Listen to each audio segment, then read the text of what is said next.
ရန်ကုန်တရုတ်တံမှာပုံမှန်ထက်ပိုစီနေတဲ့ပွဲဒါကဘာပွဲလဲတူဘိုကနေ surprise ပေးရဲ့အန်ပေါင်းရဲ့10ခွက်ပြည့်ရနဲ့6သိန်းထိရမယ် lucky draw ရဲ့ဒီလိုလူအုပ်ကြီးနဲ့ကိုစီခဲ့ရရင်သက်ရှုမောပွဲတရုတ်နဂါးကားတွေနဲ့တူဘိုနဲ့တူအန်ပေါင်းနဲ့ယူဆွဲပွဲကိုရှုံးရောက်နေဒီနေ့ Chinese New Year ညနေပိုင်းတငယ်ချင်းနဲ့တောင်ရင်စားရင်ဖြတ်တမ်းမှုစုံနေချက်16လမ်းအောင်ပဲရွေးထားတယ်ရောက်လာတော့တူဘိုကကျင်းပနေတဲ့ပွဲလေးနဲ့ကွက်တီပဲလူတွေဆိုတာလဲတလန်းလုံးဒီလိုစီကားတိုက်ညက်တူဘိုကပြီးရဲ့ surprise lucky အန်ပေါင်းလေးလည်းရှုံးရလိုက်တယ်အပါပါ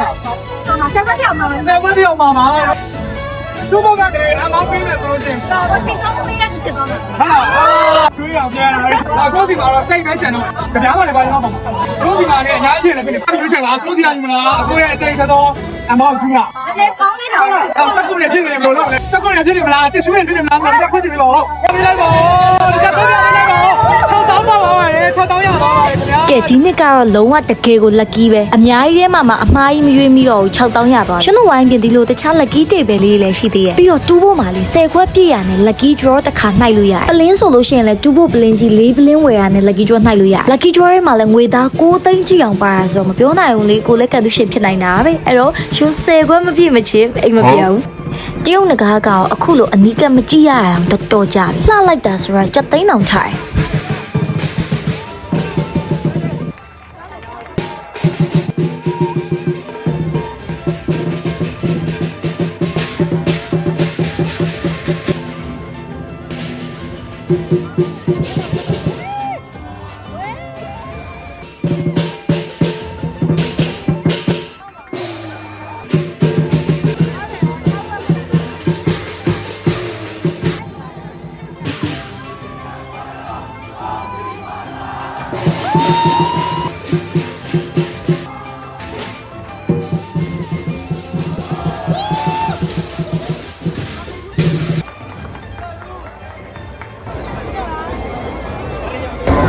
ဒီထင်းသိမ်း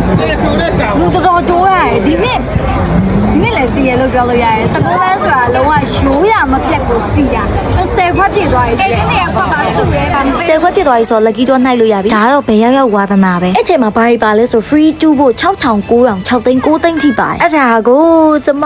အများကြီးရှိတယ်မ free 2ဖို့ရဲ့ဒီခေါက် lucky တော့ကန်တရားတော့ကိုယ့်ဘက်မှာရှိမနေဘူးတခြားဝိုင်းမှာဘာတွေပေါက်လင်တော့ကြည့်အောင်ဒီဝိုင်းကအကိုကြီးက2ဖို့ကနေ big price 9သိန်းတောင်ရသွားတာ19လမ်းဆိုတာဘယ်ချိန်တော့တငယ်ချင်းတွေနဲ့အမြဲတိုးရချင်းစရာမလိုရန်ကုန်မြို့ရဲ့ဘုံစုရက်ကြီးတစ်ခုလိုပွဲတော်ရက်ဆိုစုံညီပွဲတော်လိုမျိုးဖြစ်နေရအော်ပြီးတော့လေရှွန်ဒီနေ့ join ခဲ့တဲ့တူဘို campaign လေးကနောက်ရက်တွေလည်းဆက်ရှိနေဦးမှာနော်အဲ့တော့တူဘိုနဲ့အတူတရုတ်နှစ်သက်ကူမှာအန်ပေါင်းနေယူလိုက်ကြအောင်နော်